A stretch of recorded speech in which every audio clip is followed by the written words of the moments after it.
Okay, welcome back to the TFC GE2025 special. I'm your host Reggie, aka your Chief Financial Coconut. And Adrian, you are back with me for our audience that for some reason still don't know you after so many days. Yes, I hope you do lah by now.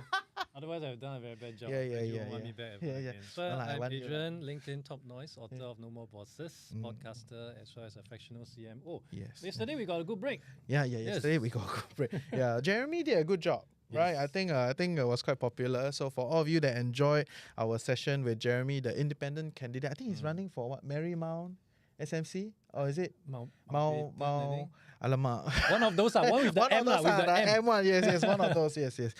So it was fun, and we are very happy to continue this role.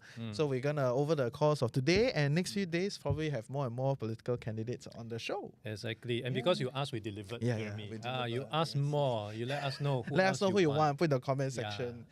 So today we are very happy to be with Leki, right, from the Progress Singapore Party, running for West Coast-Jurong West, right? This one I know because this one is hot topic, right? So for audience that don't know you, could you introduce yourself? Hi, I'm Sumarleki Amjah, my full name, but because it's a mouthful, people call me as Leki. But on the ground, some residents call me Lucky. So I hope that would help in the elections, right? We need a bit of luck here. Yeah. And I graduated locally with an honours degree in Bachelor of Business, and then I have an MBA from Manchester University. I also have a postgraduate diploma in strategic management and a diploma in life insurance because of my first job when I was doing marketing for Prudential long time ago. Oh, okay. Yeah, so that's for my academic background. So for the past 20 odd years, I've been doing regional work in terms of international business. Mainly handling Southeast Asia and the Middle East. At some point, it covers South Asia as well, but mainly Southeast Asia, Middle East. That means the whole geography, from the Philippines to Israel. And I know you're a big Silat guy. I'm not. Right? I'm not. Okay, this is the wrong.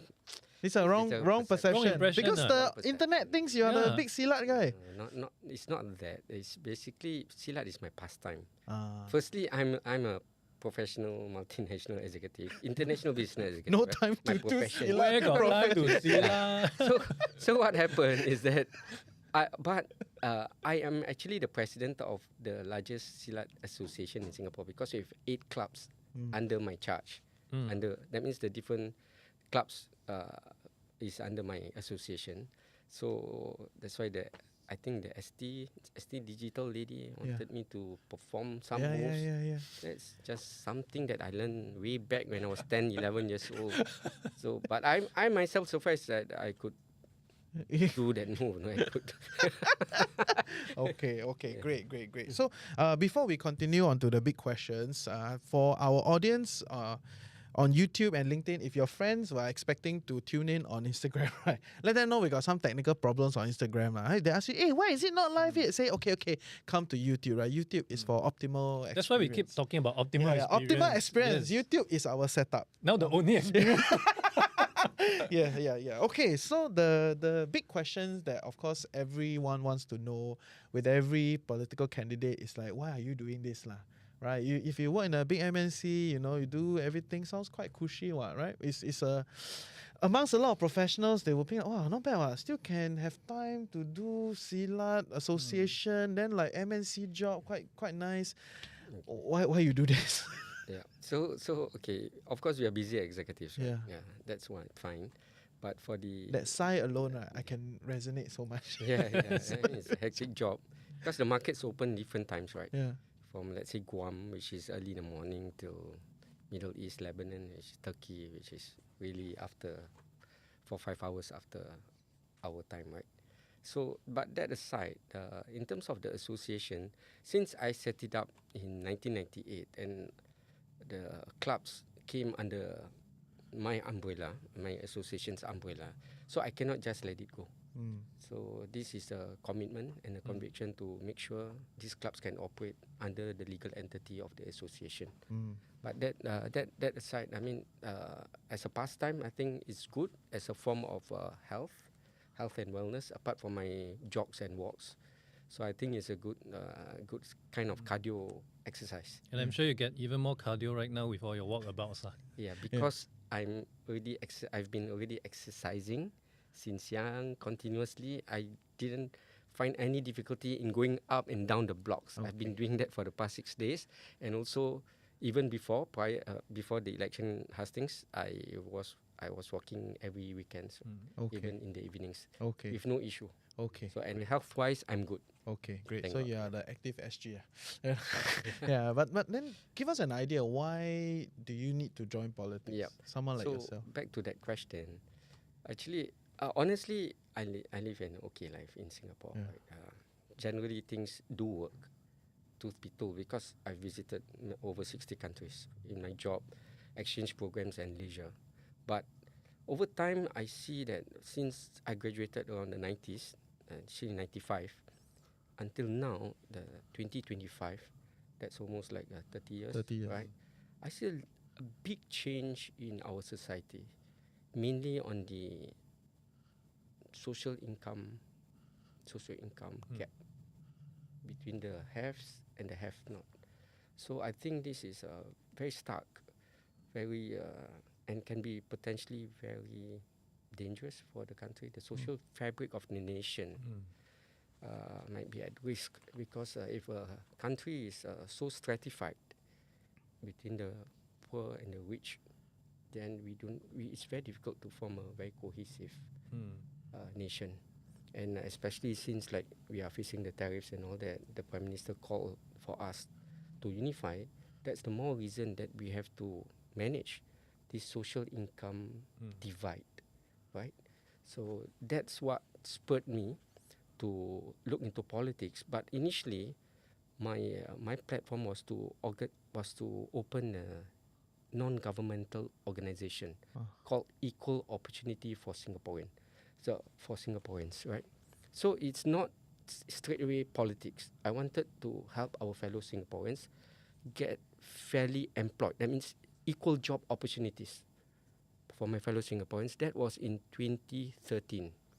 10 of us came together, but somehow our organization, NGO, was not approved without reason, right? So we got quite disheartened because we were just very sincere folks trying to help the people. And what happened is that we dispersed and we went our separate ways. So I started getting involved in political organizations. Yeah. Okay. But it was 10 years ago, 2014, 2015. Yeah. I see. But after that, I joined that, then, yeah.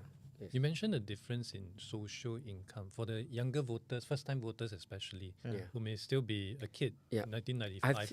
How different was it? Yeah, so I think for the textbook nowadays they call it SES, if I'm not wrong.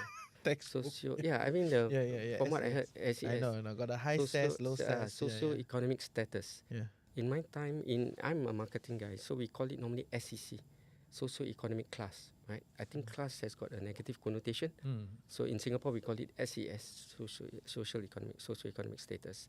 So if in my time, for example, when I was studying, let's say, right, I was studying in secondary school, a poor boy coming from, let's say, lower income family can have access to elite schools. For example, ACS. I was from ACS, Anglo Chinese School. It was in Bukit Timah, right? Right. So I came from a very low socioeconomic class, let's call SES, right? But I could manage to get into that school because it was fairly open in terms of entry and also in terms of cost to get to that school, right? Because the payment, the school fees are all the same. Regardless, it's not much those days, right? Somehow my father managed. But when my son, of course, after that I moved up the social ladder, right? From being very low, then I climbed, I work and all that. So by the time my son went into the same school, my son also from ACS, most of his peers, when I went, because they also come to my home and I go to the school, because I'm a single father, right? So I go for parent-teacher meetings and all that, very involved in my kids' education. So when I look at the students, his peers, it's basically coming from a certain socio-economic background. Atas. Yes. Yeah. Yes. So this is an issue. If you come now, if in the 80s, if you come from the bottom 20, and you can have access to good elite schools, now you cannot. Almost impossible, because by the time my son enrolled into ACS from primary and then ACSI, in ACSI, I think about 8 years ago maybe, the fees was already 400 plus. A month? Oh. Yeah. Why is it different from other schools? This is an independent school. Oh. Independent school. So my school, the original in Bangkok, became an independent, right? Okay. So those days when ACS most schools are not like that, right? Most schools. So the elite schools are. Okay. All the elite schools are. Mostly are very expensive, right? Oh, I didn't know that. Okay. Most independent schools are expensive. Okay. So if let's say it's 400 plus, at that time I paid, right, my school, my kids' school fees 400 plus. You imagine a parent or parents coming from the bottom 20, would they even consider sending their son, who can be academically qualified, to go to ACS? No. The financial barrier alone would impede any thought of sending his son to that school. That's 1 month grocery. Yeah, exactly. Yeah. And if you don't send your son to that kind of school, where is your social network? Where is your social capital? You won't have it. Yeah. So this is a big issue. Yeah. I can attest to that. You know, from because I grew up in Tampines, right? But I went to schools far flung out of Tampines, right? And the social economic status is different there, and my social network is world of difference compared to my friends who continue to stay and study in Tampines, right? So it is a function of social structures, you know. But that is one thing, right? And what are the other things that make you form your worldview around there is stratification, all that? So because over time, right, we are very much attached to our society as a citizen, right? I feel for my people. I'm loyal Singaporean first and foremost. And of course, the party is loyal opposition. We are loyal opposition, PSP. So it is over time that when you have a certain view, you observe, right? We are critical observer. You observe over time, 30 years, then you realize enough is enough. If nobody steps up, it will only get worse. And this is our country. This is the country that we will fight for, that we will shed blood for. I served the army, right? National Service, 2.5 years, OCS, Officer Cadet School, right?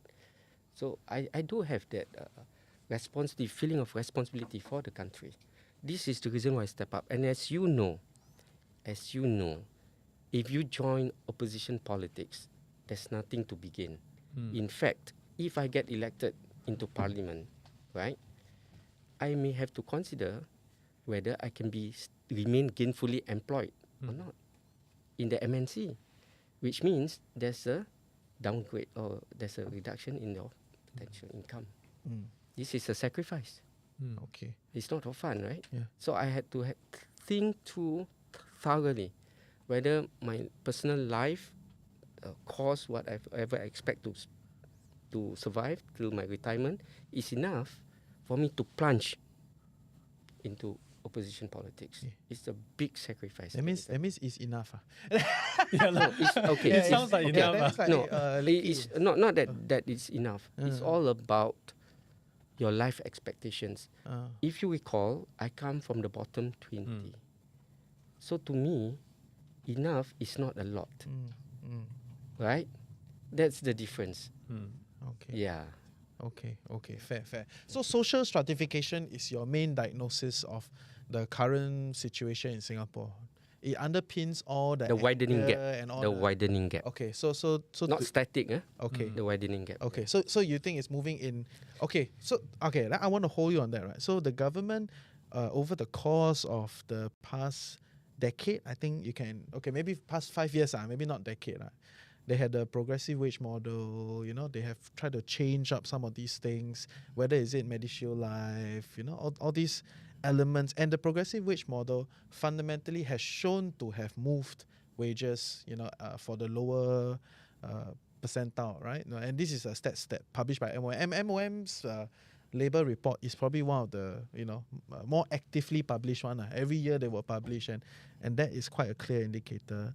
So just want to get your sense of it, right? Because you say it's widening, that means it's moving in one direction, which in 10 years ago, probably most decent thinkers will not argue against that. But since the policies have started rolling out over the past 10 years, also coupled with COVID, it does look like it has moved in a different direction. I mean, what's your read on the Okay, we have to look situation? at the stats, right? Yeah. Number one. Number two is, what is making the situation worse is that actually many Singaporeans, if not unemployed, are underemployed. But this is not captured anywhere. This is the reason also why Mr. Leong Man Wai kept asking in Parliament on labour statistics. We are a responsible opposition. We want to see the statistics to understand who are the Singaporeans, new citizens, PRs. We are not against anybody. We just want to see all the data so that we are able to come and forward and propose a motion that can help us, all Singaporeans. It is not about us versus them. Never. The Progress Singapore Party is not about going against the government per se. No, it is about cultivating, nurturing, proposing, right? Discussing good policies together. If we do not have data, and how are we going to propose good policies for the government? Right? We want to work with the government, not against the government. But if the other party cannot break down that barrier, what are we supposed to do? Okay. Maybe you can give us a little bit more idea on that front, right? Because it is true that Mr. Leong Man Wai did, go again the big wigs, right? With Tan Silek, and then they had their whole Cantonese, right? So that whole back and forth thing, it went viral on the internet. I do think for a lot of people, maybe not our audience are quite self-select, but for a lot of people, all they remember is the Cantonese joke, right? So maybe help us understand what is the problem here from the stats, right? Because Mr. Tan from the Ministry of Manpower said that he has given you guys stats, right? And from your point of view, it's like, okay, these stats. No, You learn statistics, right, in school? Help us understand, yes. I did BZ. Right? I did masters in business administration. I'm not a statistician. Hazel is, right? So when you learn statistics, right, you know what is comprehensive and what is not. Okay. We don't need to answer that. They know. They have scholars on their side. Who are we? Okay. We only have one Cambridge first class honours. He's a poor mathematician. Right? Square them off. See, look at it. So we are an honest opposition who wants to help Singaporeans. Okay. That's the base of it, right? Okay. So we need the other party to work with us. This is the thing that we want to communicate to our voters, that let us into parliament and see how we work for you for the benefit of Singaporeans.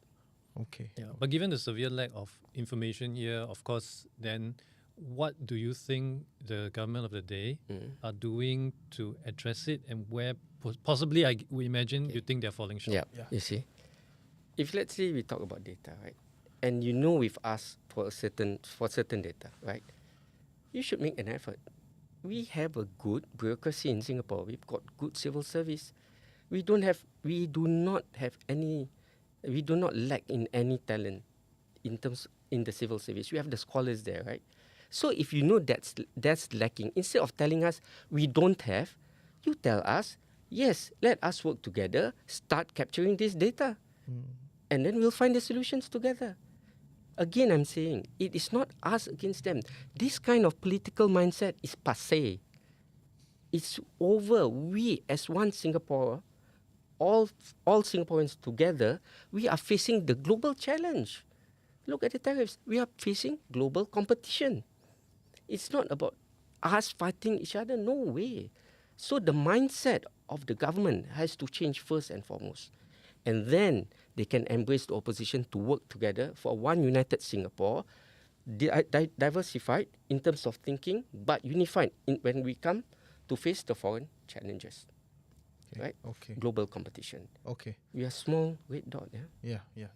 Fair. So I don't dispute the stats elements, right? Because truth of the matter is, I think it is a tussle between like how much does the government of the day, which they have the prerogative to then decide how much they want to give you from a statistical standpoint, right? But I think Manwai has made himself quite clear, on like what he thinks is not enough, right? But given, I'm going to try to push you on this, right? Given insufficient, information. Of course, all the alternative parties have been asking for more information. I think that's a fair statement, right? To craft better policies and all that, you need the data, right? So I think that is a given. But given where it is today, the playing field is what it is. What are some ideas that your team has put forth? Before I share with you PSP's manifesto on employment, right? I would like to ask you, is it irresponsible for the government not to provide complete data, knowing that can help the citizens of Singapore? You don't need to answer that, okay? I swear, say. You don't need to answer that, right? Yeah. The voters will decide, right? Yeah. Put in the comment section. Yes. But we have proposed so many things in our manifesto, right? We are putting the employment pass quota per company. Introduce EP levies, 1,200 per person. This is another source of revenue for us, right? Increase EP qualifying salary to $10,000. Right now it's like 5,600 if I'm not wrong. Right? Yes. What kind of jobs you do? My colleague's niece or nephew joined a company, starting salary is already 6. Right? Things are expensive nowadays, right? Okay. Put aside cost of living, which was in my first rally, and my second rally was healthcare cost, right? So I was addressing the cost. But now we are talking about the income. If we address the income, then we can tackle the cost. Okay. Yeah. So apart from that, I still have one important point. I have 2 more points in our manifesto, which I want to share. This is a very important. Limit the concentration of work pass holders from a single nationality for every company to minimize the risk of discriminatory practices at the workplace. maybe against Singaporeans. I'm not saying, right? But we should eliminate this risk of being discriminated, this risk of Singaporeans being discriminated. Yeah. Okay. And retrench employees. If you've heard nowadays, so many Dyson, so many retrenchments. Samsung had retrenchments. My colleague also in that company, retrenched employees should not be bound by non-compete clauses that can be legislated, right? Otherwise, I'm retrenched, I can work. What should I do? The other one is we need statutory retrenchment benefits for the retrenched workers. Okay. If there's no law set by the government to help our labor, to help our professionals, managers, executives, right? Who's going to help us? The opposition? Maybe. Right. That's why you guys should vote for us so that we can give this kind of ideas to the parliament. Okay. We are not going to we are not going to be the government. No. Come election day, come polling day, we won't be the government. We will still be the opposition.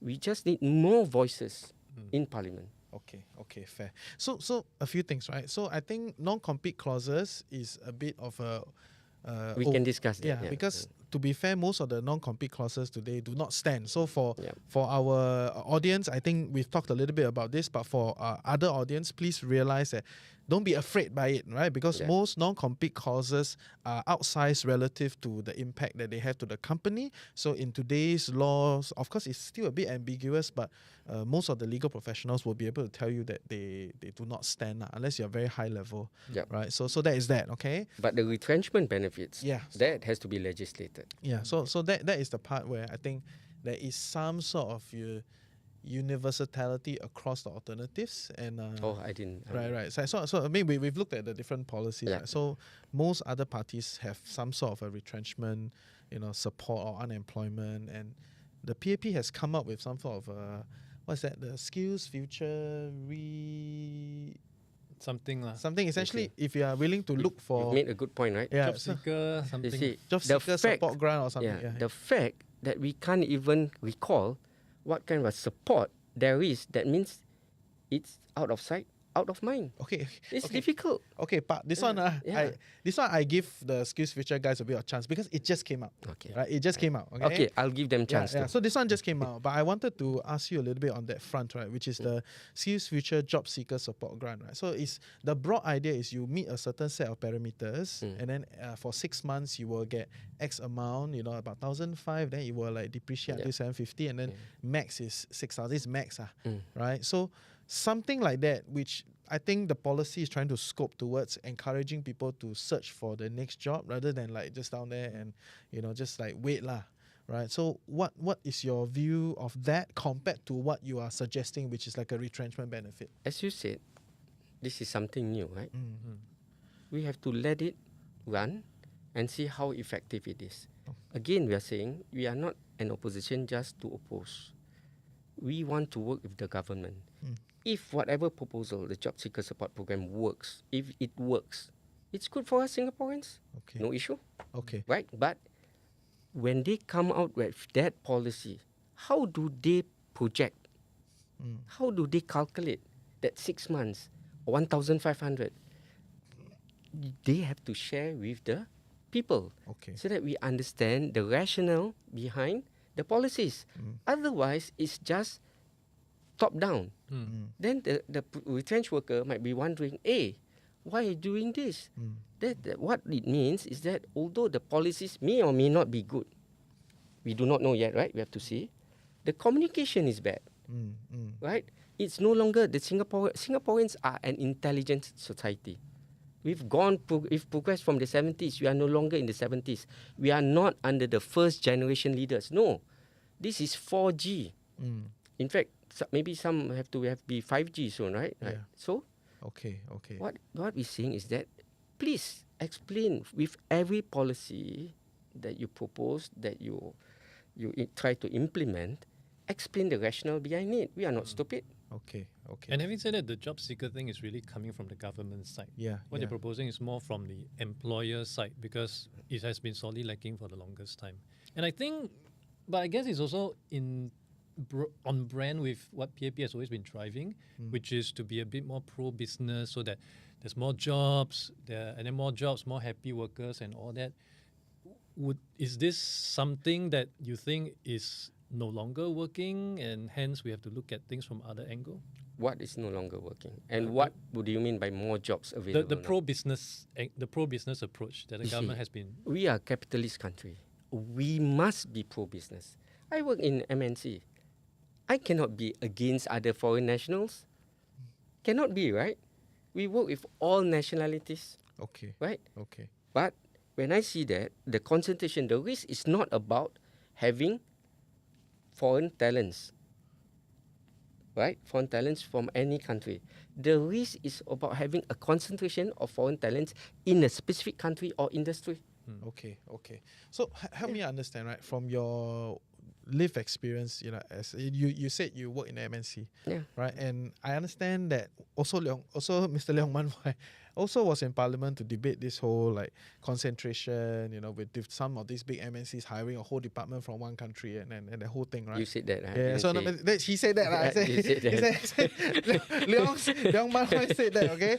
Right. So there was that fiery debate, right? And I think it's still a bit unsettled amongst the people to try to understand what's going on, right? So maybe from your operational point of view in a big company, if let's say today you're trying to push for this limitation, of organizing the workforce from one, I think MOM has a new word called source country, right? So to manage this source country situation with concentration, how will it affect operation of a big company? Or is it to the party things nah, it's nothing, you're a big company, you can manage this thing? Again, I would like to say, right, before we give opinions, we need to look at the data. We need to look at the statistics, right? Answering now off the cuff would be stupid. Oh, okay. Right? Show us the data and then we can comment. SPSP, we have our own parliamentary team. We can advise. We can tell them what's the impact. Otherwise, then it's just you saying this and me saying that. Doesn't hold water. Okay. Then let's spend some effort on the EP, right? Because I think your party is the only one that's really talking about the EP. Right, I think the rest have. Which part of the EP? We have three so types. Exactly. There are many parts to this EP situation. So I think there's one part where you want to raise the qualifying salary. Right, there's one part, and then there's another part. The quota. Yeah, the quota, and then there's another part about skills transfer, right, or something along those lines. Not skills. Yeah, skills transfer. I think that's way behind. I don't think it's a core part of a manifesto. So maybe help us understand this EP situation that you're trying to intervene, because for a long time EP has been kind of left there, right? Most of the government adjustments are at the S-Pass and the work permit level. So EP has just been kind of there for a while. So help us understand the read, because you guys spend a lot of effort on this EP. Yep, the team, my team. Yeah. Not me specifically. I'm a candidate. Okay. Okay. So what I want to share is that on the EP quota, right, as well on per community basis, as well as the minimum salary, qualifying salary, what we're saying is that if EP, the purpose of the EP is to attract talent, don't tell me a talent costs you $5,600. That's no talent. That's a job that any Singaporean can do. Like what I said earlier, if you recall, my colleague's niece or nephew started the job with 6,000. In fact, my own nephew started job about 5, maybe, right?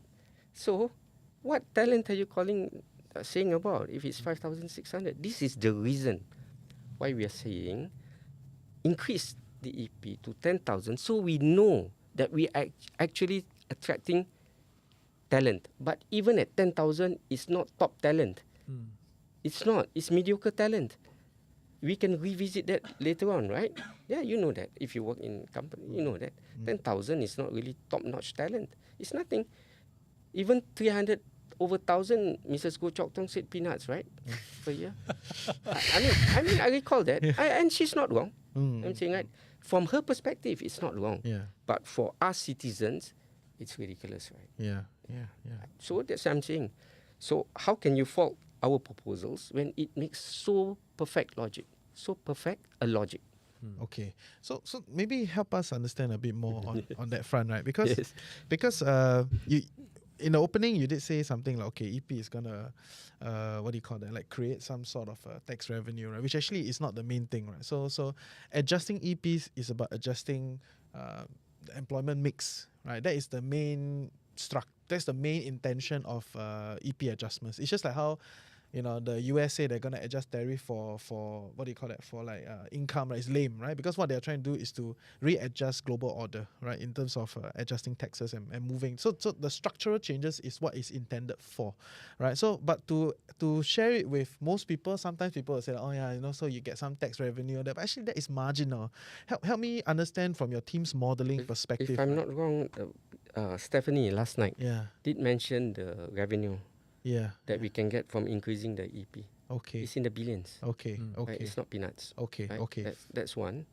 But of course, what we are trying to do is that with all our proposals in terms of creating good quality jobs for Singaporeans, okay, right, is to limit or to reshape our workforce to prioritize jobs for Singaporeans.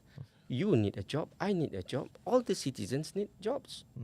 What's wrong with prioritizing our locals?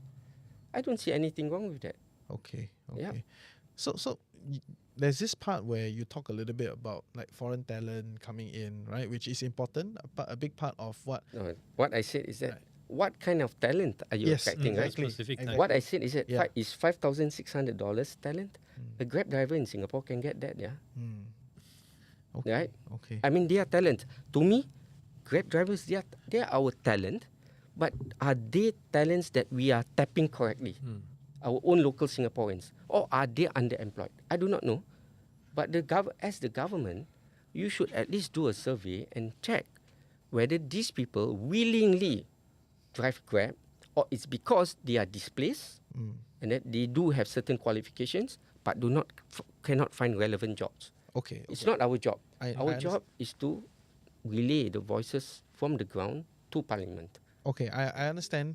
But that's a different topic, right? Underemployment is a different... I know everything links together. Yeah, it's right? linked. I know everything is linked together. You got it right, huh? I of course I got it yes, right. I run the number one business finance podcast for a reason, right? So I got it right? And that's why I'm here. Yeah, exactly. So I understand that everything is linked, but before we move on to the underemployment bit, which I know is a big bit for PSP, you've talked about it multiple times, I still want to get a bit more color on the reshaping of the workforce when it comes to EP adjustments, right? Your team must have done some modeling here, even with imperfect information, right? So like, what is the kind of outcome we are looking at, or what is the kind of like models that you have kind of put together? What do you think will happen if this thing were to actually happen? I don't think there's truth be told, I don't think there's a financial modeling. I'm not in the parliamentary team, but I don't think there's a robust financial modeling unless Hazel did it. I'm not sure. Okay. Hazel, you can put in the comment section. Yeah. But what I'm saying is that if we do this, having a limit, right, there's opportunity for the Singaporeans to fill the gap. Okay. I think it does sounds fair because like you rightly mentioned, a fresh grad right now is on par with that category. So essentially you're bringing in foreign talent to compete at fresh grad level. That sounds a bit imbalanced. That's why our fresh grads, if you look at the statistics published, it's taking longer now, I think about 6 months, if I'm not wrong, for fresh grads to get a job. Yeah. In my days, 1995, before I started my first paper exam, I've already got a job offer. Yeah. I know. Yeah. I remember last time when I was first choosing university, SMU had a very big banner, like a banner at the top, 100% employment before graduation, and then that number keep dropping. Yeah. they were very about that. Now the banner disappeared already. don't know where it go. And it's a function of a complex situation, but it is truth of the matter. Younger people are finding harder, and as every batch graduate and they find harder, this problem compounds, right? Can I add to that then? Yes. When I do my groundwork, do my outreach activities, the young ones will come to me and say, thank you for standing up for us. They will take selfies with me. They will shake my hands. Young girls, young boys just graduated. And they say, we understand. We will convince our parents to vote for change. Okay. Not kidding. Okay. So I feel very motivated that the young are actually very enlightened to their situation because they are at the forefront of this challenge with 30 years down the road to be gainfully employed. Okay. So I think I personally don't think the working professional would argue against wage increment, right? I think that's our main motive, right? So everybody wants to make more, right? And as a phenomenon, there is then this situation where there's a bunch of people that are getting very high paying jobs, and there's a whole bunch of people that are struggling to get gainfully employed, and it's dragging on, right? So there's that whole side of the story, right, which I do not think the government is unaware of, but I think you will dispute on them on their policies and their strategies. It's not. So you're saying they're aware? Not garang enough, right? They are aware? I think they are aware. And what they're doing about it? I mean, they have some policies. They have recent roll out, right? Skills Future, some of these things. How long has Skills Future been out? Have they measured the efficacy, the effectiveness of Skills Future? Since Taman was the finance minister. Yep. This one's been around. Have you seen the list of courses in Skills Future? Yeah. I took Skills Future and I thank the government for it. You know what I did? Coffee making course. I know a lot of people do that. That was standard. Quite fun. Quite fun. Yeah. 2 days. But it does not serve the purpose. Supposedly I can become a barista, but I still use machine at home. Right? Fair. Okay, so if we were to shift the EP, right? So I understand what you're trying to do. Other than change the mix, you're trying to raise the professional's salary, right? So that is what it is. Not the professional salary. The salary floor for the foreigners, right? The qualifying salary. Yeah, the qualifying salary. And the indirect the indirect impact is to try to raise the local salary in that sense, right? No. So that there'll be opportunities to fill the gap. Okay. Yeah. Okay, fair. So we won't be increasing labor costs in Singapore. Okay. Two separate matters. It's just a replacement in a way. But again, like what you said, with incomplete data, it is difficult for the opposition to really pinpoint to the point, to the last digit. It's difficult. Okay. That's the reason why I call for the government to be open, transparent, and cooperate with us in the alternative. Okay. Right? Stop using opposition. We don't oppose the PAP. We are the alternative with better, fresh ideas. Okay. Fair. So I understand broadly what you're saying, right? And I think we'll leave it to the voters to then decide whether it works right? Yeah, but those ideas there is some basis to those things, of right? Course. Like adjusting. I mean, you see the market happens, right? Like when the passes move up, companies will think what to do next, right? So they will re-look at their employment mix, they will re-look at their talent mix as a result of passes adjusting their barriers and all that, right? So those things are real, right? And I'm sure the PAP has a different point of view of how they want to manage this thing, right? But it is what it is, and okay, if they have a different view, it's fine. Share with us your views, and then we'll try to see what works best for us Singaporeans. At the end of the day, it's for Singaporeans. Yeah. Simple. True. I can agree Yeah. with that. Yeah. So maybe we move into the softer side of things. I'm actually very keen to explore education because that was what actually started this whole journey altogether. Because within PSP Manifesto, there's also quite a huge chunk that talk about education, expanding on academic-based pathway, reduced class sizes. I think there's a lot of aspect that would be interesting for us to discuss on. Yeah, this is our short form manifesto. You see, in red, job priority for Singaporeans. Our heart is for our citizens, our voters, right? Of course, there are some softer stuff, right? Yeah. So you're talking about education? Yes, on the education, because when we first started, it was all about education, and I also got to learn together with Reggie that CSI, has a very different price point nowadays. But even not nowadays. I'm talking about when my kid was in secondary school. 10 years ago. Yeah. No, not 10 years ago. He's 21 now, maybe about 5 6 years ago. I didn't know, sir. I thought all schools very cheap one. Yeah. I mean, maybe a bit more expensive, but not that. Yeah, not like 4 or 5. There's a lot of difference. Okay. Of course. I remember I paid.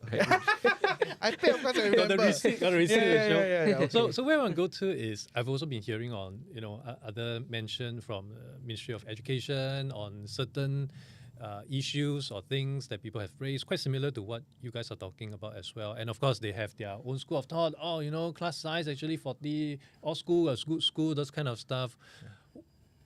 How exactly has that been going on, and how do you think that would pan out when it comes to all those kind of initiative that has been rolled out so far versus what you guys are proposing? Okay. Firstly, I would like to ask you, do you really think all schools are good schools? Okay, I have openly said this, that there's a second line. Some schools are just better. Right? So all schools can be good schools. Subtitle. Right? So all schools can be good schools because we draw a line to define what is good, right? Yes. Then second line is some schools are just better. Okay, so I would like to ask this. Don't you think the statement that all schools are good schools is populist? Wow, we're going there. Yeah. Okay, so you answer that. You think about, let the audience decide. So if it's populist, is it right for the government to say that? I don't know if it's... As the government, the primary objective is to be honest to the citizens and to roll out policies that benefit them, benefit the voters. Okay. This is primary. So as the government, we must be responsible in dishing out statements that can affect the mindsets of the citizens. Okay. Yeah. So we tarik a bit on this populist, okay? Okay. Because when the PAP people came, I also don't let them use the word populist because I think it's a very lazy. So we call it popular? I think it's different. No, and fundamentally, populism is loaded in a certain way. Of course. Some things are popular, right? People want it, doesn't mean it's populist. Right? So let's call it popular. Yeah, so some things are very popular, right? And I think okay, don't. But smaller class size is very popular, right? I think amongst a lot of young parents, everybody subscribe to the idea that it works, right? And I think they may not be the education research trained, right? Because there is a pedagogy and there's whole thing, right? But people see it as like, why I do one-to-one classes, why I do like tuition centers are smaller and it's more effective, all that, right? So people see it from their day-to-day experience that smaller class sizes work, like this from not like a pedagogy standpoint. We just see it from a day-to-day standpoint, right? So maybe you can. So which party said smaller class sizes? Workers' Party also. Workers' Party. I'm not sure about SDP. I'm not sure if SDP point out. This is my personal view. This is my Yes. personal view, right? To be fair to the government, like I said, the government has got good policies. Not all are bad, right? We are just here to help, to work together to improve. The idea, this is my personal opinion, right? The idea of having smaller class sizes is basically an ideal state that we all like. The ultimate in that continuum would be having one-on-one. Is that possible? It's not possible, right? Because when we reduce class sizes from, let's say, 40 down, during my days 40, right? 40 down to, let's say, 30, 20, there's cost to it. Yeah. If there's cost to it, who's going to bear? Is it the ministry, which ultimately comes from the budget, or the parents? So there must be a balance. The government has this responsibility to juggle between the two. So they would be able to craft and calibrate what is the right class size. Okay. As alternative, we are just saying that what is best. Because ultimately, there's always cost computation. There are implications, right? And also, if we reduce the class sizes, are we going to build more schools, which is CAPEX, capital expenditure? There are many factors involved. Let's not be populist. Even the opposition, I'm saying, let us not be populist, but popular, right? Expressing the desires, right, of the citizens. Yeah. Okay, fair. So since you brought up cost, right? You brought it up. I also want to ask about the GST, right? Yeah. Because I think I have quite openly talked about that I'm not for reducing the GST. Because to me, it's different when you are from 7, you go to 9. You cannot like just reverse back. It's not so simple because you already made a step forward. It's not like play game like that, save, then load again, then you restart. Right, so now we have already moved forward and we have already experienced that whole price adjustments across the board in the market. And I know actually, to be fair, I think even Prime Minister Lawrence has accepted that, you know, there is effect on GST with price adjustments, but he says it's one time lah, right? So that is I remember there's a public message about like, okay, it affects, but it's one time. Whereas Pritam has taken a different, like, oh, this is a turbo charge, blah, blah, blah, blah, blah, right? So all that aside, no, those are narratives, right? What is important is that prices have moved. Yeah. Okay? And now we are playing at 9% anyway. Yeah. Right? So your party is trying to bring it down to 7, or you're suggesting, because I think across the board, different parties are suggesting different things. The Workers' Party say they want to like adjust, but they never say specifically, you know, like macam we explore what's around, right? What's effective. Yeah. But your party has made a clear statement to say that we want to bring it back down to 7. And in public, I have personally said it very clearly that I don't think bringing down GST to 7% will fundamentally change the prices, you know, at least in the short to medium term, right? Because you're a business guy, you know businesses don't work like that, right? They must have competition come in, then the price will compress back down to translate that cost savings to the people. Yeah. So help me understand the rationale. Okay. Yeah. Why are we in this situation now, right? Let's backtrack. We increased GST during COVID, right? At the height of the supply chain crisis globally. I'm in the business, international business, trade. I understand value chain, yeah? Right? So what you're saying is that technically it's not wrong. But we increased GST at the point when Singaporeans need help the most. Fine. Let's say the argument is sound, although we have surpluses after that. Let's say that argument is fine. Assume, why did you increase 2 times? If you have the gut and gumption to make, right, to make good decisions, hit us 1 time 2%. Now, if you do 1% and 1%, there's multiplier effect. Any basic economic students know that. You did, probably you're from business background too, right? Yeah. That multiplier effect created a ripple effect, double effect on the prices of goods and services. This is the issue, at the core issue. Now, second point I'm saying, why do we need to reverse from 9 to 7? In the first place, if the right policies have been implemented, do we need to explore all these options? We don't need.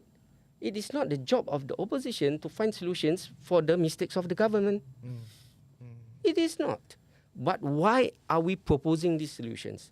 It's because we feel for the Singaporeans. We want to help the citizens. Okay. Because we walk the ground every other day. We understand the pain. For my own ward, I've been walking Boon, many rental houses, low-income houses. You see the pain of these fellow citizens daily. Yeah. How can you not do something about it? Fair. So I understand what you're saying, but I still need to understand like why then adjust down to 7%, because we are aligned on the front part of the story, right? Yeah. That means like, okay, the prices went up, you know. Yeah, but do you agree? Why do we need to even propose this? It's because of policy. Okay.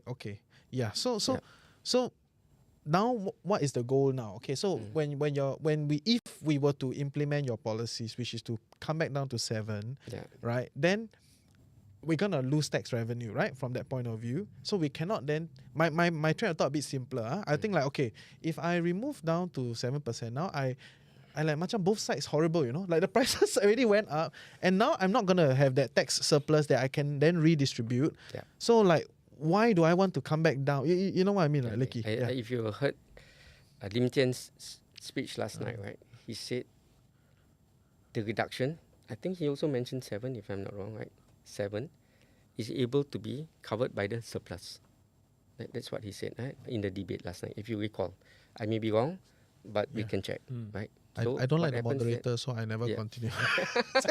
Anyway, next time we should do one. Our debate show better. Let's talk about the common man, like you and I. No, you are guys not common. The common man like me. Lama we. Hey, you're not common like you. But okay. I know we are. Yes. Yeah. So what we're saying is that if we reduce from 9 to 7, reduce back, right? Let's say you buy a one item, $100. Do you pay 109 or 107? technically I pay 107. 107, right? Yeah. So there are many things that automatically will reduce in cost. Okay. Automatically, that's one. Number two, we also say take out GST from essential staple items. These are the things that actually occupy a bigger cost to the lower income bracket. Why are we charging them indiscriminately, unfairly? They need to survive. They have families. They are just like you and I. We have children. We take care of them. Most of these lower income are even single parents, right? I've seen, right, some with elderly couples don't have money. So you can see the immediate effect. But it will not, as you know, I'm in international trade. I understand value chain. It may not help everything. But at this situation now, where we are facing such a crisis, any help is good help. Hawker prices may not fall, may not drop. Because why? They are comfortable at that base, at that price. Don't tell me the coffee will drop because of from night. It won't. Yeah. Truth be, I tell you honestly, it won't. It will keep at that. But the other items that we can see the clear GST application, it will reduce. Okay. Yeah. We are short of time, but I really want to ask you this last thing. Okay? so we overrun a bit. Okay. I really want to ask. So, in that theory of yours, right, which is okay, if we bring down to 7%, you will see across the board savings of that 2%, right? Because objectively, that's a tax overlay on everything, right? So, okay, that is direct. What about the other side of the story where you can then take the surplus of the day and then redistribute it, right? Okay. Yeah. I know you're going to ask this. Yes. I actually anticipated. Right? Yeah, of course. So in economics, right, you learn economics, right? There are always two ways, right? One is that you tax and then you put the savings back into the system, right? Which is the voucher system. Yeah. When we walk the ground, the voucher system, it does not give the assurance to the citizens that it is going to be long term. They are afraid for their future.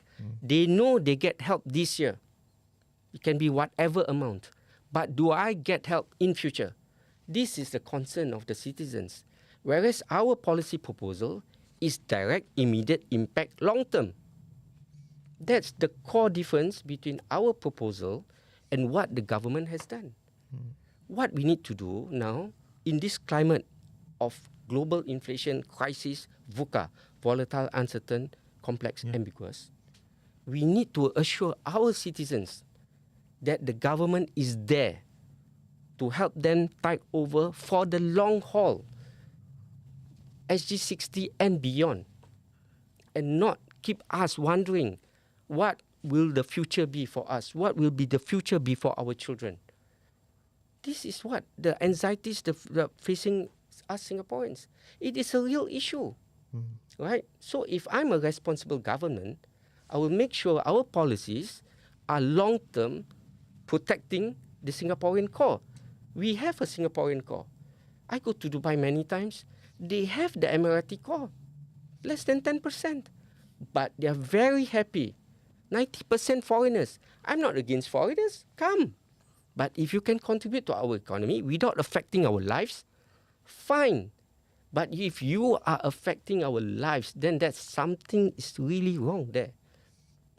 Okay. I can imagine that to be on the stage. I can imagine. Yeah. That one will go viral. I can feel like ST is going to cut that one down and then go viral. So yeah, thank you. Thank you, Leki. Thank you for handling the questions. I appreciate it. Yeah, we wish you well. If our audience would like to connect or do anything with you guys, any last shout out to them?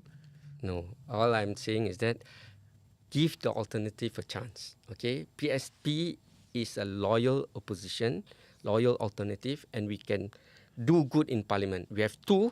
Imagine we have 5, 10. We can come up with very, very good policies. Okay, thank you. I wish you well. Thank you all for tuning in with us. I know we overrun a bit. Sorry, I cannot control myself. I feel like I need to ask. He showed me a time. I was like, cannot, I must ask. So we're going to take a break. We'll come back to you with Bryan from SDP. Give us 5 minutes, okay? We tarik a bit and we regroup. Stay tuned. Take care. See you all. Bye-bye.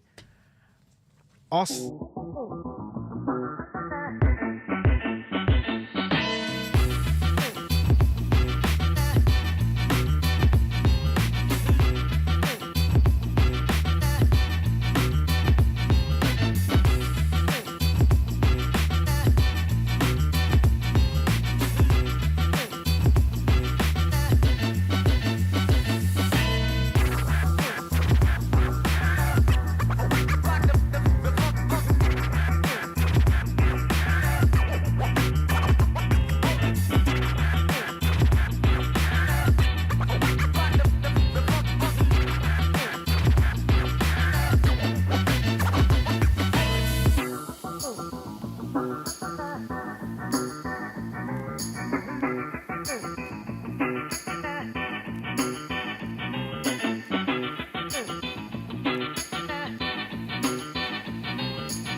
So go to YouTube. Okay.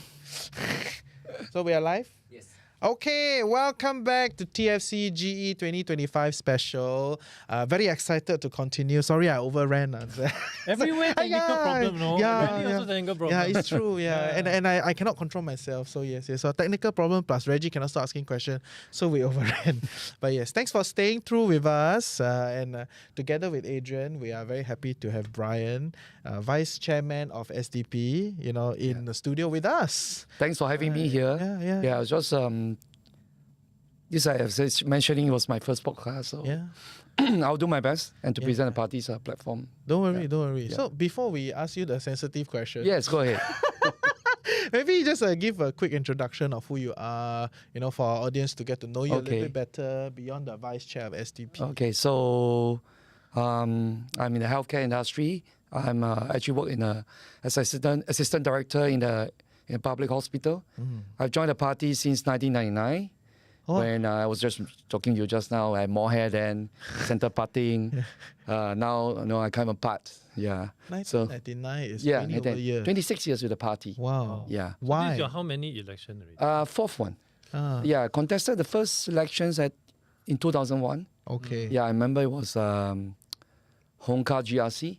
And it was also a maiden election for Amy Kaur, who recently retired from politics. Yeah, Hong Kong was SMC, is it? It was a GRC. At first was a GRC. Huh? Yeah, it was. I mean, you know how they move the boundaries. Okay. So fast start already. Okay. And then after that, where do you go? With just a fun rundown for? Yeah. So and then I was a first elected president of the youth wing, the Young Democrats. Okay. And gradually, I thought like, okay, maybe I want to, go and establish my career. So I took a back seat, or what they call gardening leave. Also, I started helping out in the back end, But I'll come back as polling agents, counting agents. I'll attend the ordinary party conference. But I turned down all the requests for me to take up leadership positions. I felt I wasn't ready then. I think I need more industrial experience, get myself more established. And 2011, the election that the PAP started to say sorry and apologize, and things start to change. I see that perhaps that's a sign that I should return. 2011, I came back, and I said, okay, I'm ready to be in the leadership. And 2015, I contested my second elections in Marsiling UT, and then the COVID elections as well, 2020. In Marsiling UT as well, against the current Prime Minister, Lawrence Wong. And then this time around, 25, we decided, okay, maybe I should make a move, just cross the boundary over to Sembawang GRC. Okay. So head on with the Minister of Minister of Health. Right. Assistant Director of a hospital. Head on with the Minister of Health. And to be fair, SDP has an iconic healthcare plan now, right? Yes. So we can probably touch a little bit on that. But I think the PAP would find it a bit sweat to hear 2011 we said sorry. Then I think their goal was like, okay, can I give us some time, right? And end up more people join. Should I have said sorry? It just jokes aside. I think it's a gentleman competition, if may the best ideas and the best people win, I know the mudslinging, everything has ramped up, where it's a clear sign that we're ending the election cycle. And there's an important thing we want to ask, right? Specifically to the SDP. Must ask this one. But before that, maybe let's just find out from him first, because 4 elections. Yes.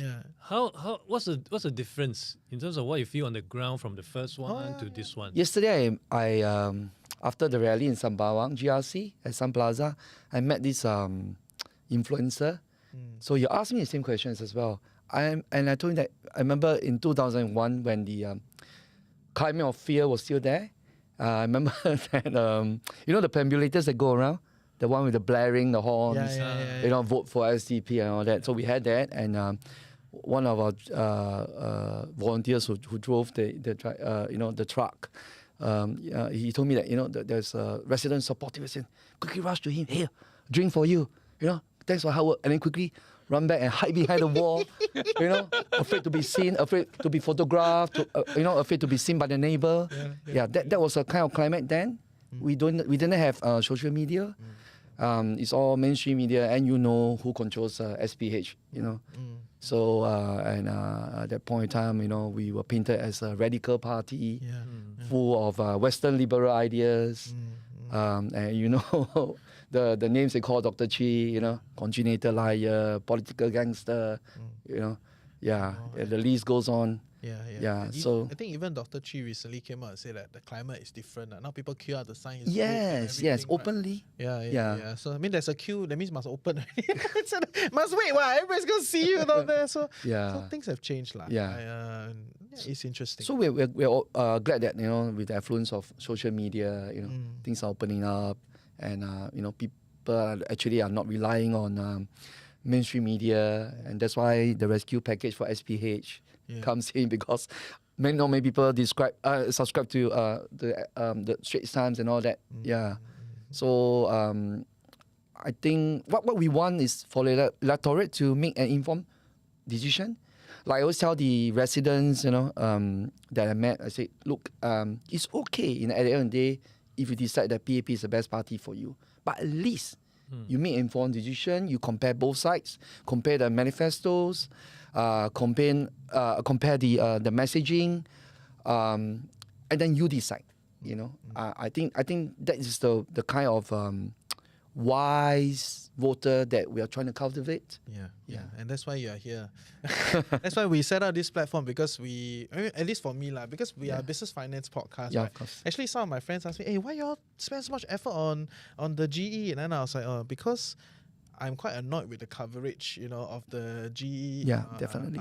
It's a lot of name calling, you know, sob story, you know, all those background. you know lah, the whole package, right? And I'm like, where's the discussion on the policies? Where's the discussion on the plan? Nobody is, because it is difficult. Like all of us, we sweat, you know, the first few live that we went, we were still trying to read everything and figure it out. And as we go on every day doing the live, we over time get a better sense of like, okay, where's the different parties at? What are their plans and what's their ideas? And I think that is the informed citizenry that we want to, you know, also contribute to lah. I think in Western countries or in mature democracies, Taiwan, Thailand, all that, you get to hear from different sides. The round table that they had last night, I saw LinkedIn complaining on his social media that, hey, there's not a debate. But I've been on the Chinese debate twice. I don't like it, honestly. The format is skewed towards the incumbent. You know, like you get less minutes. You have to share the minutes with the other opposition parties. Oh, you mentioned that before. And I really don't like it. And we always get last minute notices. I remember the first one, I was only informed on nomination day itself. They say, hey, you know, you have to go on live debate within like 6 hours after nominations. And the other one, slightly better, 1 day before nomination. If my memory didn't fail me. So and I'm not trying to be, you know, always comparing anything, but I see the PAP, our opponent, the PAP ministers coming with thick files. So obviously, you know, they may have gotten sense of the debate way before. And the topics that we're going to discuss. Fair. I think the best one that I enjoyed was actually the inconvenient questions one. Okay. Right? What's that guy's name? Viswa. Viswa, before the whole thing, right? They had a big debate where all the parties get to go on it, and then everybody got equal time and all that, right? And the PAP graciously also showed up lah, because you know that you don't have advantage in that field, right? Everybody is like same time, one man, you know, you can talk, and I thought that was an interesting development, you know, and I do hope to see more of that type of debates lah. I mean, you've seen that in the UK, you've seen that in the US, right? The presidential debate. I think if you want the various parties to articulate their ideas through, then give them a fair share of time for them to share their ideas, their policies, their manifesto. And it's up to the citizenry to decide, you know, what fits them the most, what resonates with them the most. You know, I hope that one day we can come to that kind of mature stage. May the best ideas and the best people win. We want to send the best people into the parliament. Yes, absolutely. Okay, great. So important first question. Go ahead. You want to take it? Go ahead. Important first question is really to call the elephant in the room. The elephant. Okay. Yeah. This one must talk. Must talk. No worries. I think this is something that we actually discussed before this. Should we ask? And we felt we should. We should lah. Because although we are a business finance podcast, it's not a big front and center concern of ours. But I think because this is an election special, right? Now these things have to be discussed lah, right? So let's go. So it's essentially what is being talked about right now. Okay. Yeah, about the reference that was being mentioned. Of one of your party members onto another, which a lot of Wong people, and Arifin, right? Yes. So what is the party's position? I mean, share your read on this thing. I think Gigi has made an honest mistake, and she has admitted it, apologized publicly yesterday, and we also counsel her. In fact, yesterday, before she went on stage, I had a quiet word with her.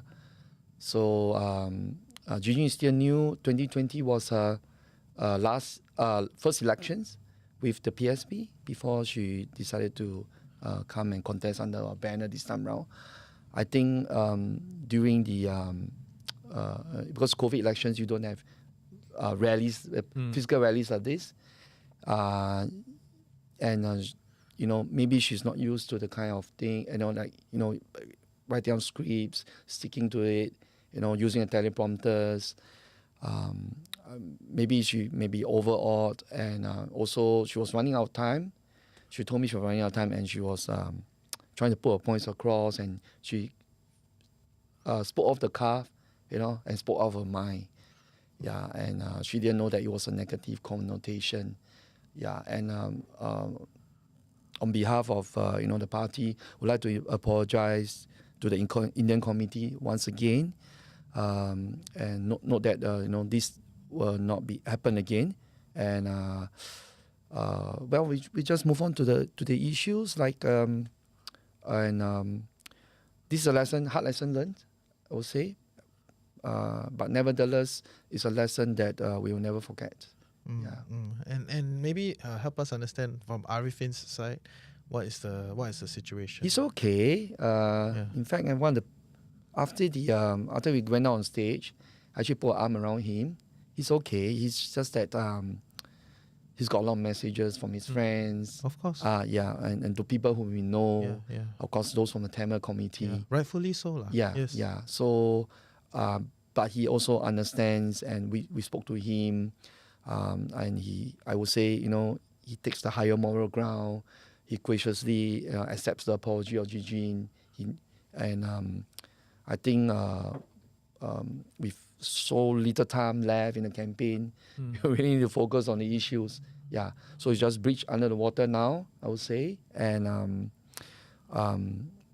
we're just going for the last 100-meter sprint towards. Okay. But the party essentially has a clear line on this. I'm sure you have seen the apology yesterday. Yeah. Okay. And we felt that, as a party that advocates accountability and transparency, we will own up. We will own up, that's an honest mistake. Yeah. And we will rectify, we'll make sure it never happen again. Okay. Ultimately, it's for the voters to decide. Of course. And if you have further questions, you can always talk to the party lah. Okay. So we want to ask the hard ones. That was not easy lah. Right? This is an important. Oh, I thought this was the hardest question. No. This is hard. Because I do think our society needs to evolve and improve. Right. Yeah. So that is that part. But I think there are many other policy papers that we want to talk about. Yes. So and we did a few panels about this. Right. There's housing, healthcare. Check out the podcast, and we will be post-producing them on our audio channel. So if you love to just listen, Apple, Spotify, they will come to you. I know we've been spending a lot of effort on YouTube, right? but to our audio listeners, our long-time podcast listeners, they will come to you in audio format. So stay tuned. But I think both panels with housing and healthcare clearly shows that STP has a very different position from everyone else. Yeah. Right. And it's not new policies that you guys are putting out. In fact, these are decade old policies. And the reason we're keeping them there is because we feel that they are still very relevant, they're still timely, And, you know, it is a core of our party values, what we represent. I remember like some people say, hey, the S stand for the Socialist Democratic Party, you know, the S. Yeah, and we are like center-left, I would say. Maybe in the 2006 of that, we were considered very left, you know, when we were in those civil disobedience days. But I would say we are much center-left now. And it's always about social justice, equality, about looking out for the man on the street, looking out for the downtrodden. Yeah. So you can see that we always pride ourselves by putting people before profits, rights before riches, and wisdom before wealth.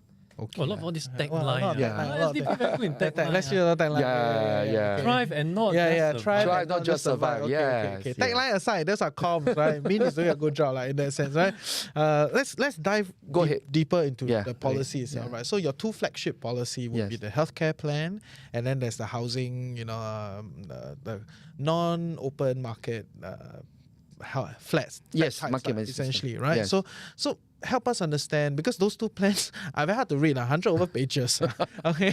Actually, we have bite-sized one on the social media. I mean, online. Fair. Those are bite-sized, but if you are very keen on understanding the policy, you must read the thick one. Inside got formula, got everything. Yeah. It's a very serious alternative plan, right? Yeah. So you cannot talk about everything, but help us understand the gist of these two big pieces. Like I said before the podcast, I don't think I'm the best person to address the healthcare, because it's honestly quite technical. Yeah. Dr. Paul will be the best person. But I would like to talk about the housing policy. Sure. Since I'm father of two, and I mentioned to you earlier that I'm afraid that my children will have problems owning a home themselves, you know, having a roof over their heads, if this current madness is going on, all this pricing and all that. Okay, so basically what the SDP has proposed is that for example, you build this cluster of flats, and then they are not for sale in the open markets, right? So, and we remove land prices from the pricing, and then they are all priced. You just cost in the label, the materials, except the land price, and then you build, and they build with buffer as well, and then the residents, they move in, you know, and then maybe 5 times a year they decide to shift. Now they have to sell it back to the HDB. Yeah, they cannot sell this in the open market. That's why it's called a non-open market. Now you may think, hey, I want to make a profit, you know. Well, by all means, go ahead. You can always do it on the resale market. You can always put your property out for sale in the open market. Yeah, we're not stopping that. We know that we're going to have a systemic shift. Seismic issues. You know, if you really make all flats non-open market. But our main gist of the main gist of the policy is to make sure that housing is affordable. And I'm sure, you know, you have friends around you, youngsters who find it difficult. You know, like one of our youth wing members saying, Bryan, you know, I have to pay like 40,000 first down payment just for my first BTO. Yeah. So where am I going to get the money? From my parents? You know? Cash out of pocket? Yeah. So NOM this NOM policy will address this issue. Okay.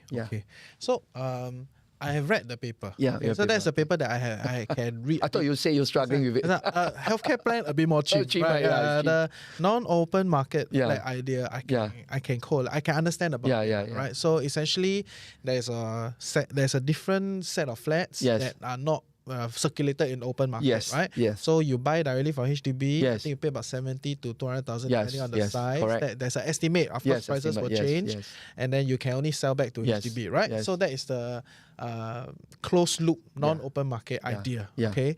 So I think for a lot of people, they will then ask, okay, how does this then affect the open market flats, right? Yeah. Because now you essentially open up a different category. Yeah. You know, it's like how let me put it this way, it's like kind of like how private condos also affect HDB pricing through the land pricing and not just land pricing, because there's also the consumer side of the discussion where, you know, wow, that condo there is 3 million. This flat is only 1.5. Let's go, man. You know, like there is that type of audience, right? It's not the bulk, but we all know it's not volume, it's about momentum. There's enough people in the market doing that, it will move the broad market prices.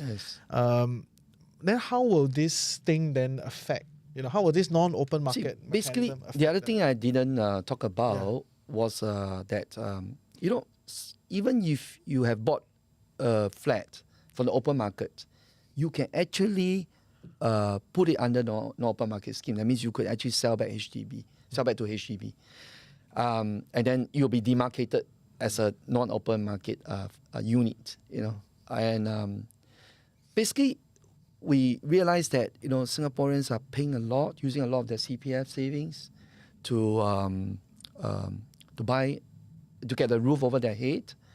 What we want is to make sure that, you know, because see, if you convert your open market flat to an NOM one, then HDB will do the calculation. You know, depends on the estate you're living in. You know, I mean, our valuer systems are quite strong. Valuation system, and then, you know, they will return you back that difference, so that, you know, it goes back into a CPF, and then you can actually, you know, enjoy a better retirement life. Yeah. So that is essentially one of the good points of the policy. Yeah. Okay. Besides, you know, having that cluster, that demarcated, protected cluster of flats. Yeah. Okay. Yeah. So imagine if you live, like, for example, 12 floor of flats. You know, maybe, you know, your neighbor is actually an NOM, you are OM, and your neighbor downstairs is actually an NOM. Yeah. So we give them that flexibility. Yeah. Okay.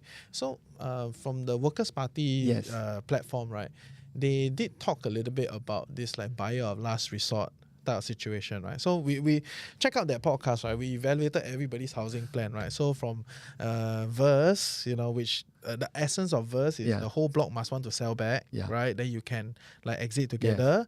Then the WP's platform is the buyer of last resort. Essentially, is you can sell back to HDB, and then HDB will figure out what to do with it, right? Okay. So that is kind of like the old flat situation that they're trying to tackle. Those on the lease decay. Yeah, those on the lease decay type of situation, right? So for you guys, right, if let's say, help me understand a bit more, right?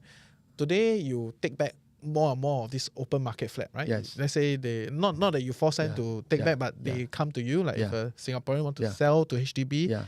That is governed by SDP, and this policy is governed by SDP. Governed by SDP. That this policy is in play. Okay, let's say, right. So because you must govern, then you can allocate put this out policy, right. So in that scenario, now you have more and more of these non-open market flats that are not within the cluster. They are spread across the island. What are you gonna do with that? As in... Yeah, the non-open market flat in all these clusters. That means you're just going to sell back to more people that want to buy the non-open market flats, or like, are you going to do something about it? One of the problems we've heard from the ground is the long wait for a flat.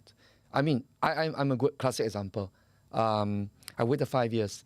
Previously I was staying in Punggol. I waited 5 years for that. And the inconvenience, you know, and not having a proper roof over my daughter, who was very young then. And we have to rent, find alternative housing. And I've also heard cases from young married couples who want to settle down, you know, raise a kid, but just could not wait. And then they delve into that open market system, pay exorbitant prices, you know, your COV previously, you know. So I think this is workable, and the NOM is workable, because if you go back to the HDB's their mission, you know, what it stands for is affordable housing for all, right? When HDB was first set up, this has always been their motto, their mission, and we are helping HDB to realize their mission, their motto, right? So we think, with our calculations, of course, we need to study perhaps proposals I mean, like you said, we form the government, right? Yeah. And the PAP is in opposition, right? It's a scenario. Scenario that hard, when we only have 11 candidates this time around. But maybe, in the future, we don't know. Coalition government, we don't know. But, the other parties and all that, they may help us fine-tune.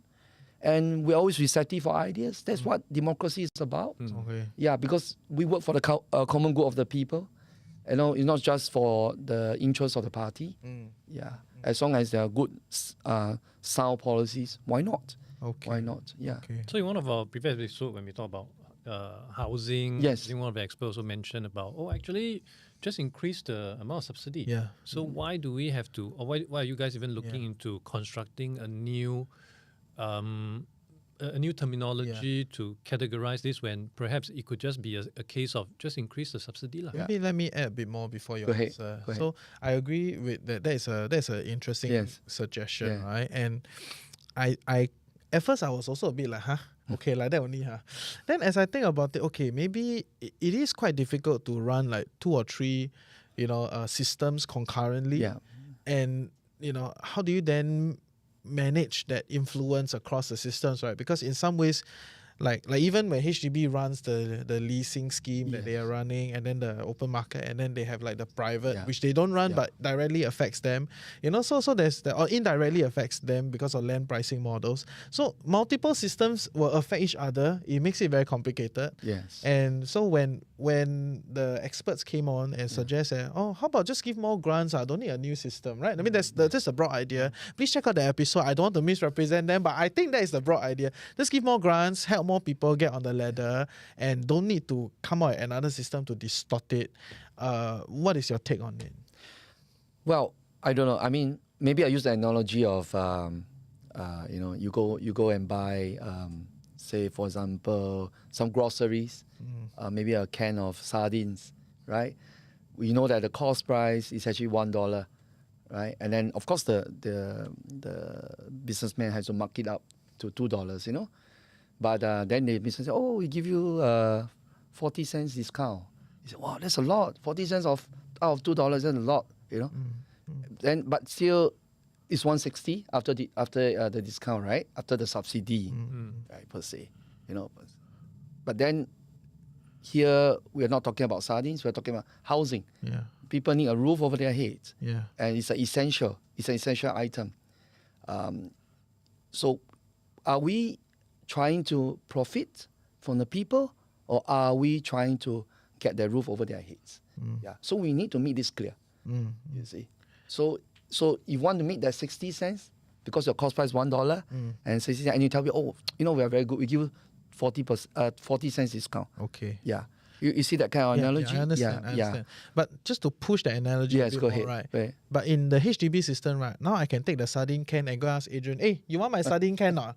Right? Yeah. So there's a reselling element to that in the secondary market. And we did interview Professor Chua Beng Huat, right, which clearly said that if you have a secondary market, then market forces are at play, right? Profit mechanism will just at play. This is just first principles of all markets, right? Yes. Unless you heavily intervene, then it puts into question why you even have a market, right? Which is why we don't want to have controls over the open market. We know that it's going to upset a lot of people. Obviously, people are into speculation, into profiteering. Which I hope, but it is why it is. It's why it is. The market is a market. I mean, I mean, my neighbor also, wow, he makes like 30%. He stays in a smaller flat than mine, and yet he makes you, wow, sizable amount. But of course, he's not trying to profit, but he's also trying to move near to his father, but his sick father. But it's crazy, I don't know. I mean, we were just the other day. I was discussing with some of change makers, my wife, some of my colleagues, I was just wondering, what kind of price are we going to have down the road, 10 years down the road? I mean, my daughter is 15 now. Maybe she'll marry like maybe 10 or 15 years time. Just worry that a 4-room flat may cost 800,000 by the time she gets there. Okay. Yeah. Okay. So I think we take each point at a time. Of course, like you said, some things cannot be implemented in tandem. Yeah, but I think this NOM is workable, and once people can see the results, the benefits of it, especially those who want to convert their OM flats back to NOM, getting that huge chunk of money back into the CPF, and they can retire in comfort. I think, gradually we will be able to, you see it becomes popular and implementable. Yeah.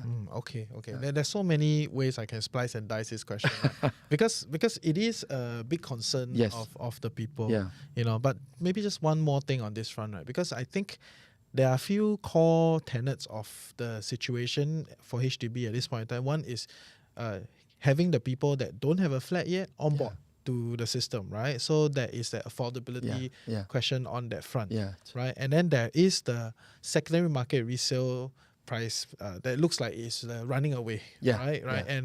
And to be fair, it's not running away all over the place. There are certain areas that are running away, and I do believe it is a function of how prime they are. You see, like Dawson, you see Duxton, all these are natural. Yeah. They are meant to be expensive. Their locations. So and then by virtue of HDB wanting to not create an enclave, they create a HDB. Then end up when the HDB exit the secondary market, also become an enclave, right? Indirectly, right? So the market mechanics are there. Yeah. Right? So there's that runaway price in certain space of public housing. Right? I don't think it's everything, but it is pushing the broad situation, right? So there's that part, and then there's the third part, which is the lease decay.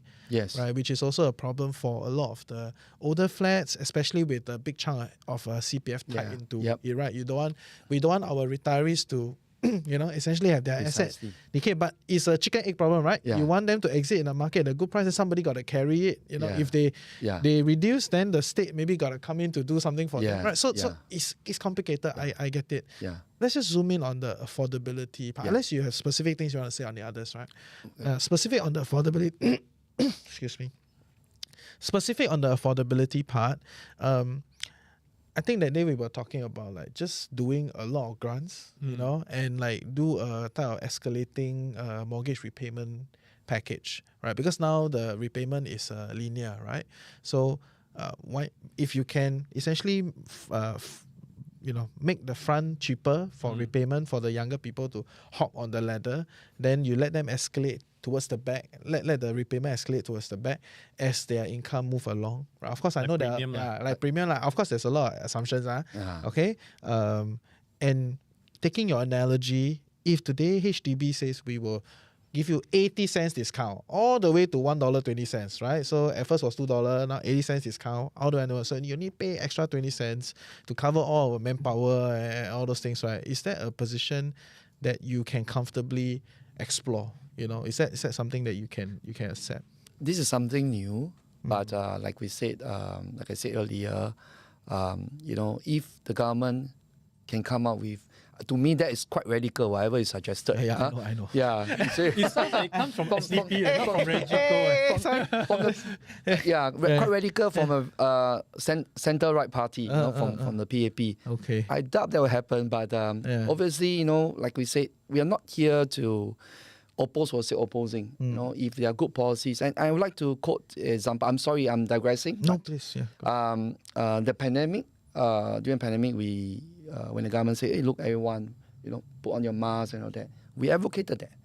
And Dr. Paul being the infectious disease, So we don't just oppose for the sake of opposing. If there are good things happening, good policies taking place, we will have to advocate that. Okay. Okay. So if that comes of, then obviously you render LOM, basically ineffective and no longer, it means, well, maybe we have pushed hard enough. And then really take that radical shift. I don't know. Yeah. No, fair. Perhaps.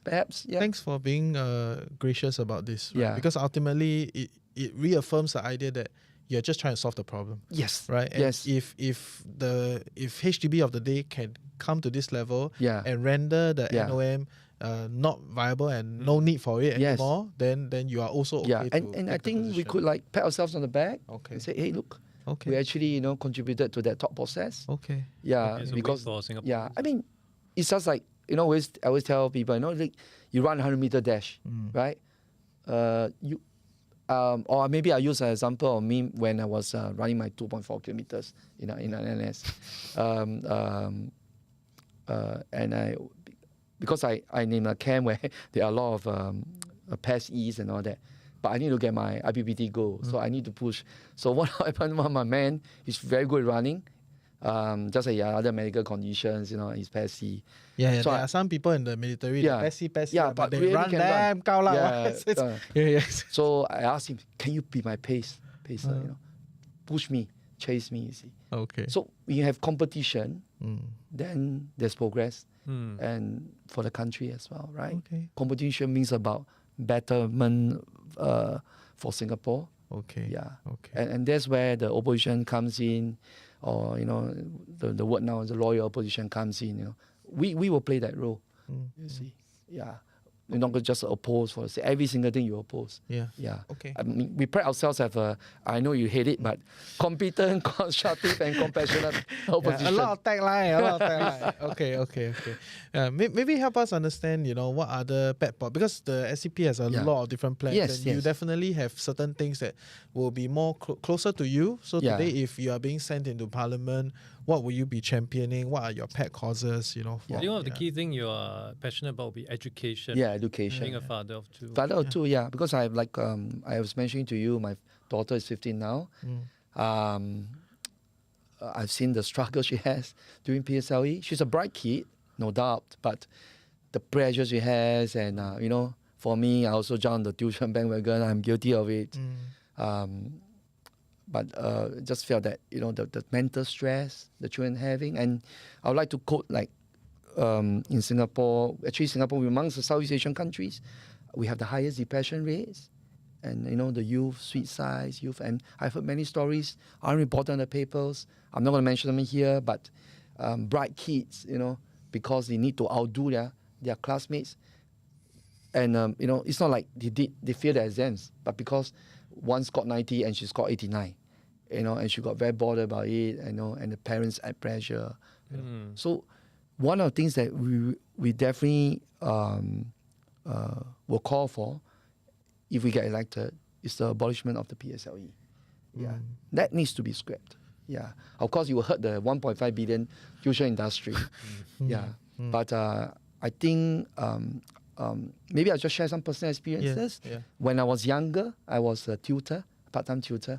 And I've seen the mental stress on the kids because, ironically, I was a PSLE specialist in all subjects, English, Chinese, Maths, and Science. Yeah, I could see the mental stress on my students, and I remembered this student who he's dyslexic, but he's a hard worker, but being dyslexic, obviously you have your shortcomings here and there, being pressurized, to do well because, in order to get to for earlier podcast, the better school. Making reference from there. Get a better school, he's under pressure to perform. I just felt that, kids, they develop at a different stage. I have friends who don't do well in PSLE. I have friends who struggle in secondary school, but actually are more academically qualified than I am now. So I think learning is a journey for self-discovery. It's not a mission to kill curiosity. We should let children enjoy learning. I admit myself. Sometimes, I also push my kids really hard. But sometimes I also felt that the desire, to read, to inquire, and not just do your maths and science sums. I think life is more than that. Okay. And children, they have many interests, their hobbies. Like I shared in my TikTok video, my daughter is besides her studies, she's into dance. Your ballet, jazz. My son is plays football. So like I mentioned in my TikTok video, my wife and I make sure that there's a balance between the two. because we want them to be happy, doing things that they like, and also harnessing their strengths. Yeah, and PSLE is basically to us, to me, is to promote elitism. You just want to create, you want to like, in analogy, I would say like Hitler, right? He wanted to use 80% of the resources on 20% of the brightest, so-called the elite population. It's a similar analogy here, and kids have the inferiority complex. For example, maybe I'll just quote another kid who I tutored in secondary school. He was in secondary school and he was in the normal stream. I mean, I know now they have removed it, they renamed it in another way, but it's still and mechanics still the same. So I remember me tutoring him for math. I think it was Sec 2 then. He failed his test badly. My first lesson with him was badly. Then the mom said that he's going to have a retest. And the questions are going to be the same, exactly the same. And my mom said, look, can you help me at least pass? So I went through the question with him. He understands. Guess what? 1 week later, when I see him again, he failed the same test. And I asked him, why? Why? I've been your questions. You know how to answer. Why? And the answer he gives was, I cannot pass because I'm in this normal class. If I pass, then I'm like different from the rest of the class, different from the rest of mates. Yeah. So already that stigma, in him, kind of like makes him feel inferior. Yeah. He felt I know I'm not the study type, studious type, and I can't do well, I just feel very sad. And that, maybe I'll just share. That was my last lesson. I told the mom, say, look, it's very hard for me. Even you get the best tutor in the world to tutor him, right? If he doesn't change his mentality, then nothing will get in. But I feel very sad for him. I actually volunteered to end that tuition, the schedule with them. Yeah. Okay, fair. Education is a difficult one. Okay, so we also did talk about this some episodes ago. Yeah. And I know you have very strong views about abolishing PSLE. Okay. So yeah. So to be fair, SDP got a lot of abolish in there. A lot of abolish. I was like, wow, these people very strong. Okay. So center left. Yeah. Okay. I get it. You have a party brand. You have a positioning. I understand. So okay. Let me try at this, right? Because we are not an education platform, so I'm not the most savvy on this. But I have had a bit of a discussion here and there with different people. Yeah. So how I look at this thing is, okay, I do think we are all in unison with developing our kids. Yes. Right? I think across different parties, there is a unison energy that we need to develop our people, we need to invest in them, and we need to nurture them to the best of our abilities. So I think there is a universality. Okay. That of course there's debates on the means, right? At the top. So what is the strategy and all that, right? So there's that. But I think there's also a little bit of a added layer on the Singapore public school system, which is to discover talent. Right? There's that secondary function of the Singapore public school. So of course you can define what is talent, you can blah blah blah, everything, all those, okay, I understand, but other than nurturing our kids, the function of our public school system today does still look like it is essentially trying to scout who is good, and then invest in them in a more, maybe you could say like invest more in them, right? Because they will get their scholarships, they will get their whole spiel, they will go to the better schools, there is that element, right? So if these two are the functions, right? help me understand the thought process then. Okay, by removing PSLE, right, or abolishing PSLE, how does that then affect these two functions? Like I mentioned earlier, examples I quoted. Different kids develop at different stage. I mean, look at Bill Gates, for example, right? I mean, the rest is history. Everyone knows, right? School dropout, right? But look at the kind of transformation he has on the world. Right? So I think we need to nurture that creativity, that innovation, that inquisitive mind in the kids. And the current school system, definitely not. I mean, we are just churning out mathematics and science based champions to be won at international competitions. I think we should expose the children. I mean, our party holds a position that we just move away from the traditional curriculum, but also try to cultivate collaborative projects. Your arts, your humanities, music into them, so that our kids become all-rounded. Of course, there are those who may not like those subjects at all, but then we try, and maybe someone discuss, hey, actually I quite like music. I want to go into that area and all that. So, like I mentioned, using my kids as example, one is into sports, the other into dance. We do what we can. We help them cultivate that. But at the same time, of course, we make sure that they can be academically still inclined, and we want them to be all-rounded, intelligent beings. And after all, our children are going to be the future building blocks of this Singapore. And I think the whole thing that you say, right, the PAP will not disagree, right? They also want to, develop the best people. They also want to develop our people in a holistic way. In fact, I think in the lower secondary, you have quite a wide range of subjects to study as compared to primary school, right? So and that opens up a lot for exposure, right? So there's that that element. So maybe give me, I don't know if your party has certain specifics on how you want to then revamp or change the education system to fit this ideal. Any big policies there? Some of the pointers I could share was like, for example, we have we're pushing for the I think it's a broken record, smaller class size. And it's scientifically proven. It's not like just plug numbers. We decide on 20 is the magic number. No, the studies have shown and that 20 is the ideal size. Dr. Chi, in his first book that he's written Dare to Change, he's already mentioned that, and that is one of his domain.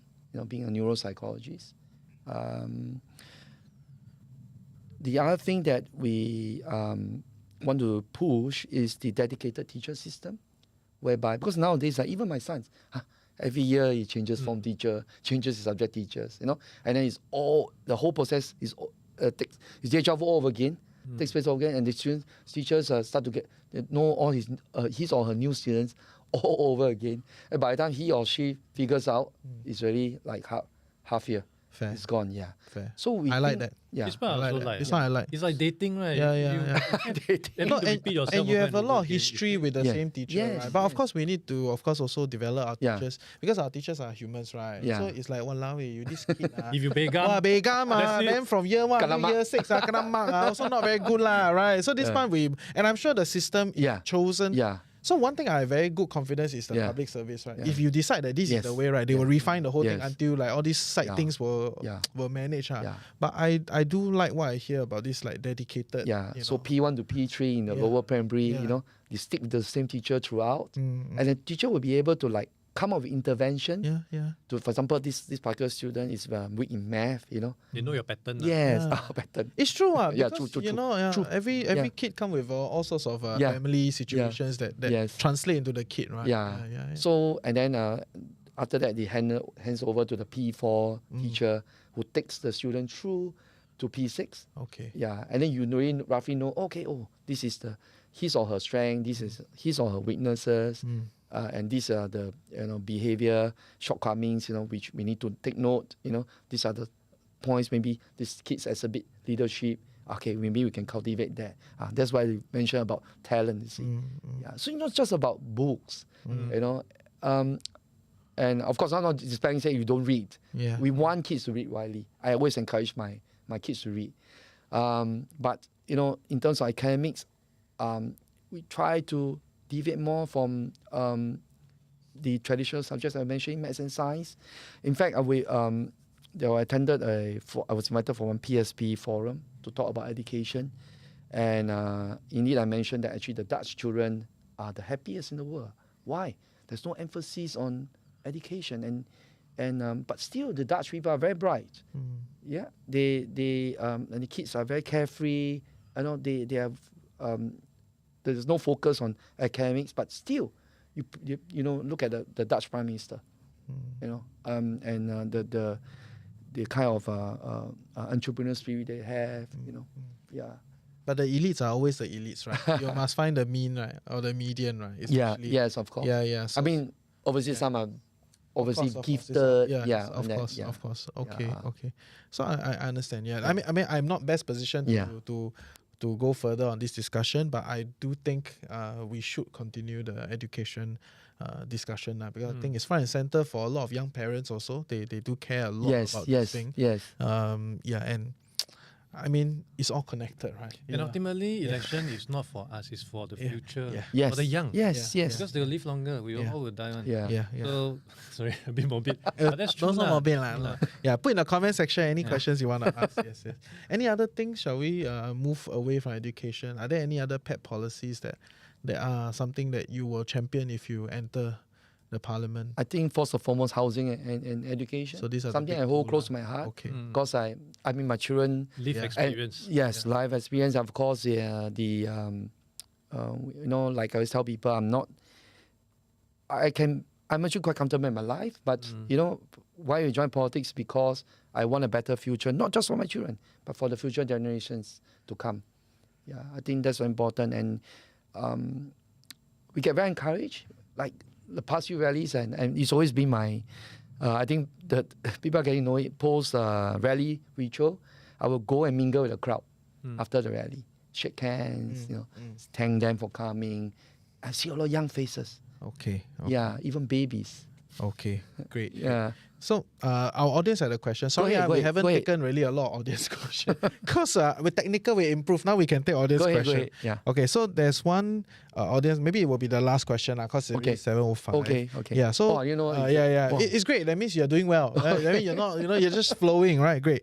So this question is a cynical point here. Yeah. But the supply of labor in all economies is due to the desire to eliminate debt. Okay, this one I'm not very sure. Wow. Okay, but that debt for most economies is in housing. Okay, so essentially it's the thought of like you get people in debt, they will work hard lah. Okay, that's kind of how I read it. Debt as in DEBT. Yeah, DEBT. Okay.